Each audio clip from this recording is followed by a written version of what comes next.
Donnie Pangilinan may paampaw sa rap party ng Roja. Tapos na nga ang bakbakan dahil official rap na ang seryeng pinagbibidahan ni na Donnie Pangilinan at Khalid Shari. Kaya naman isang dambuhalang rap party na naganap na puno ng saya at tawanan. Wala nang puyatan na seryosong mukha dahil sa party na ito puro sayawan, kanta na todo hataw ang lahat ng cast, staff at crew.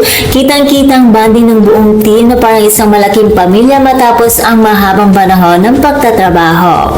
Nagbigay din ng mensahe sina Donnie at Kyle para pasalamatan ang bawat taong bumubuo ng produksyon. Ayon pa nga kay Donnie, nag-survive silang lahat sa mga hamon at matitinding eksena na hindi nila akalain na magagawa nila.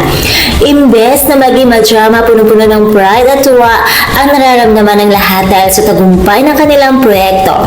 Isang malaking selebrasyon ito para sa kanilang survival sa mga mahihirap na stunts at puyatan na hinarap nila sa set. Dinagdagan din ni Donnie ang saya dahil hindi lang basta thank you ang binigay niya dahil namigay lang naman si Donnie ng mga ampaw at namahagi ng cash prizes sa raffle para sa mga staff at crew. Sobrang bait at generous talaga ni Donnie dahil kahit tapos ang trabaho, sinigurado niyang may maiuwi ring saya at swerte ang mga taong tumulong sa kanya.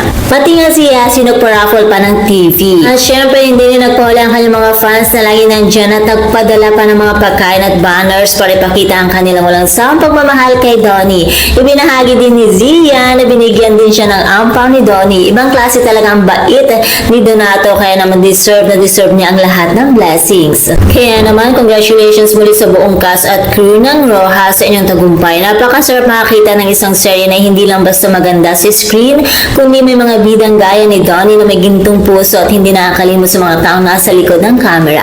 And that's all for mga chika. Doras, for more showbiz update, please don't forget to like, share, and subscribe my channel. Thank you for watching.